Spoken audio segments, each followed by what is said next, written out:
Всем привет, ребята!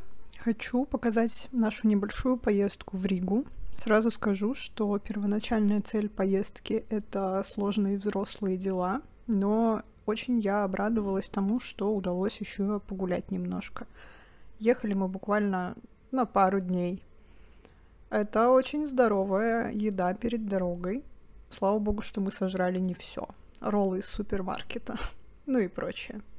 Когда мы приехали на автовокзал, стоял один-единственный автобус, и он был не наш. Наш на самом деле опаздывал, но это ничего страшного. Мы сначала, такие немножечко перепугались, а потом, как-то забили и просто ждали. И я не помню, насколько он опаздывал, но не критично, и, в общем-то, все было хорошо. Я просто обожаю ездить куда-то на машине, на автобусе, на большие расстояния, особенно ночью, потому что сначала спишь, а потом просыпаешься так рано, просто как никогда обычно. Смотришь в окно, эти бесконечные поля, стелящийся по земле туман, и сначала едва-едва заметный рассвет, который потом постепенно превращается в самый настоящий день. Это просто завораживает. В дороге я спала от силы где-то час, примерно до 4 утра. А потом просто ехала и не могла оторвать взгляд от пейзажа за окном.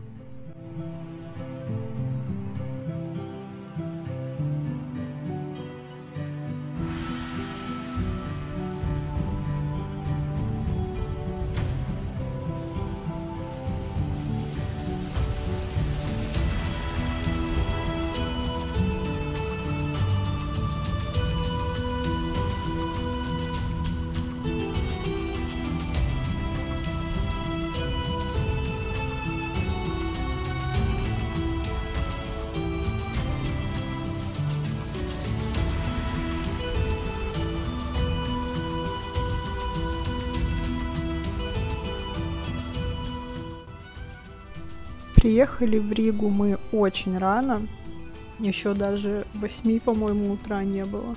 Наверное, в 7 с небольшим мы где-то приехали. И пока разбирались с сим-картами и со связью, захотелось сильно выпить кофе, и мы пошли по красивым улочкам искать, собственно говоря, кофе. Паломничество такое небольшое произошло. Все кофейни оказались закрыты в это время еще, но мы не унывали, нас вообще это не смутило, просто потому что и с погодой повезло, и гулять мы большие любители, и народу немного, так как очень раннее утро.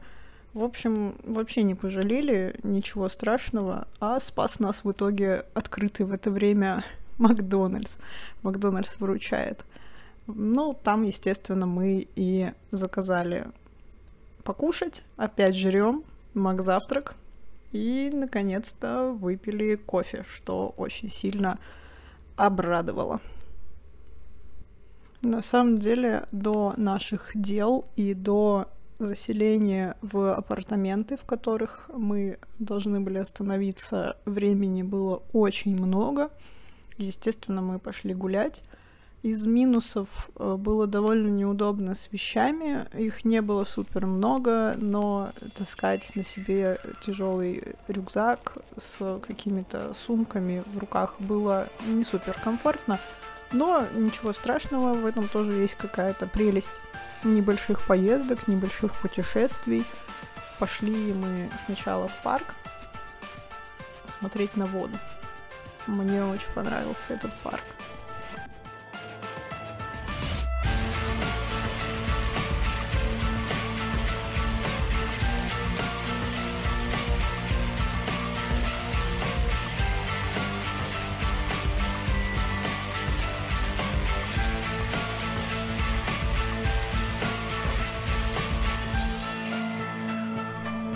Как говорится, мы сегодня поутру призывали сатану, а появилась Динка. Упс.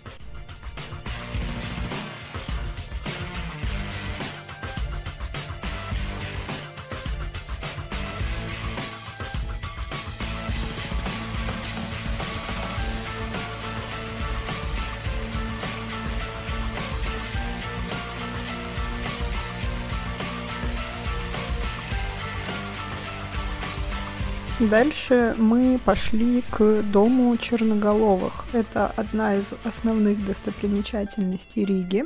Впервые он был упомянут аж в 1334 году как новый дом Большой гильдии и место собраний и пиршеств разных рижских обществ. Вследствие его неоднократно реставрировали, а во время Второй мировой войны здание и вовсе было разрушено.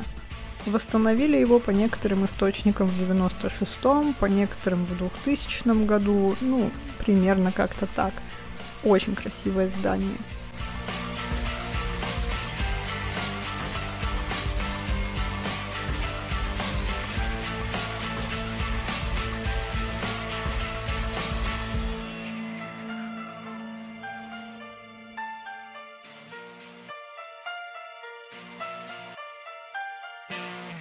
Я просто ярая фанатка всяких небольших улочек, особенно в хорошую погоду.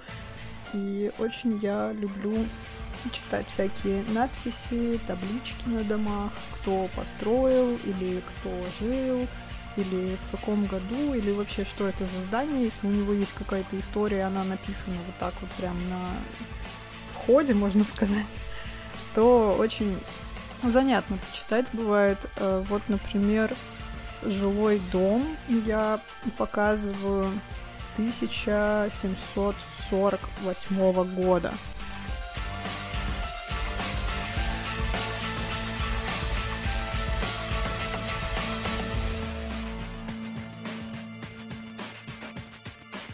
И вот мы уже сделали все свои дела и заселились в апартаменты.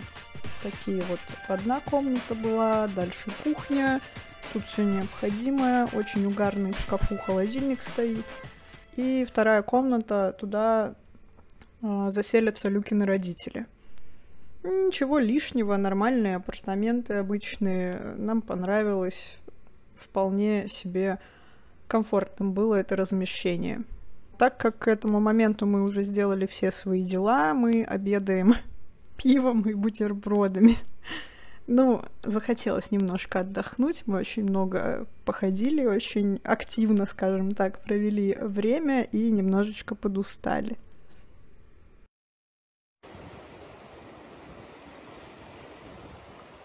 И, конечно же, какая поездка может быть без моря? Было очень ветрено и всего плюс 15, по-моему, градусов тепла, но это ничуть не испортило нам впечатлений. Люка вообще даже окунулся и говорит, что ему очень понравилось. Хотя вода, на самом деле, по моим ощущениям, была просто адски ледяная. Но я все равно рада. Господи, большая соленая вода. Это же восхитительно просто.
Также мы погуляли по Юрмале. Я до этого никогда не была прям в самом городе. Было очень интересно. И мне понравилось. Очень много зелени, очень много красивых всяких домов. А плюс, опять же, повезло с погодой. Просто потрясающе, я считаю, съездили. После Юрмалы мы вернулись в Ригу и остановились в Лидо, чтобы покушать. И там на территории был такой мини-зоопарк. Вот можно, например, было покормить морковкой крольчат. Смотрите, какие они хорошенькие. На самом деле всех очень сильно хотелось потрогать. Такие милые пушистики. Просто милота. А вот этих ребят я видела впервые в жизни так близко. Это альпаки. Просто посмотрите на них. Такие милые и смешные.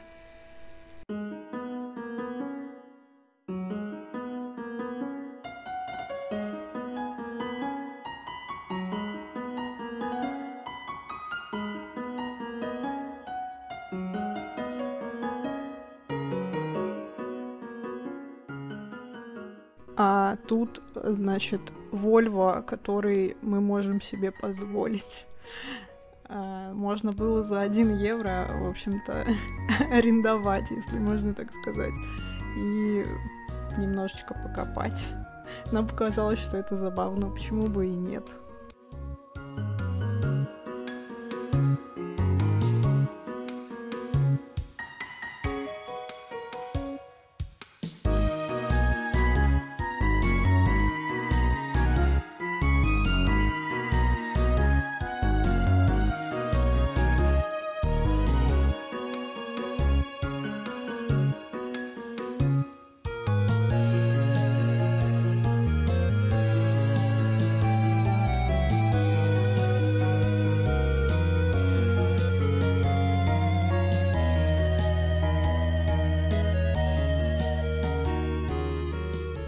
Далее мы поехали гулять на Баласта Дамбис.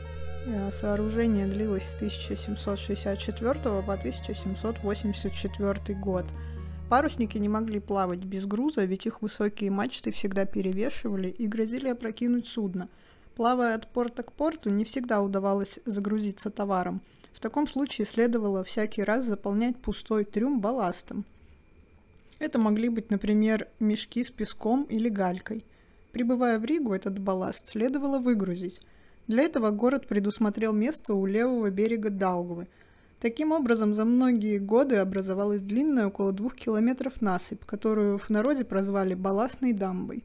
Камни в таких больших количествах появились только в 69-70-м годах, во время работ по укреплению старых дамб. Это одна из тех самых улиц, которые носят свое историческое название с самого рождения. Потом мы отправились в Баусский замок. Современная его часть строилась с 1582 по 1596 год. Эта часть была резиденцией герцога Курляндии. Сам замок появился на слиянии нескольких рек, а первоначальное строение представляло собой кастеллу неправильной формы. Вокруг была выстроенная мощная кирпичная стена со смотровыми площадками. Толщина стен замка в некоторых местах достигает почти 3 метров. С виду он производит, очень солидное впечатление. Вы будто окунаетесь в эпоху средневекового рыцарства. Старая же часть – крепостное сооружение Ливонского ордена, построенное в середине 15 века. Как и у любого замка, у Бауски есть легенды. Одна из самых известных гласит, что давным-давно работы по строительству поручили одному талантливому мастеру. Он, естественно, имел свои секреты, о которых, очень хотели узнать чужестранцы. Но он не раскрывал. Да и вход на территорию замка посторонним был строго запрещен. Ночью 2 стражника обходили замок и строго следили, чтобы никто не проник внутрь. Но случилось так, что в одну холодную ночь стражники крепко уснули и пропустили чужестранцев, которые проникли в замок, убили мастера и украли чертежи. За это стражников казнили, а их призраки каждую ночь ходят вокруг замка и следят за его спокойствием.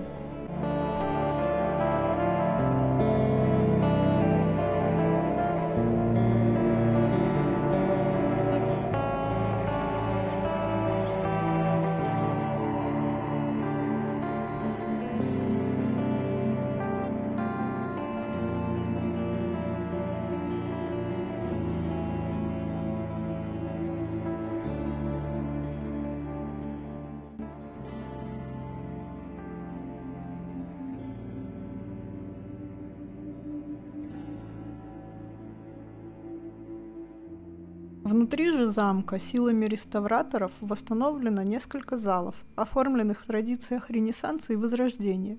Любопытно, что даже стекла замка воссозданы по технологиям многовековой давности, а точные копии старинных нарядов сшиты в мастерской Рижского театра. Я очень сильно жалею, что никто не носит сейчас такие платья. Хотя бы иногда. Было бы очень здорово.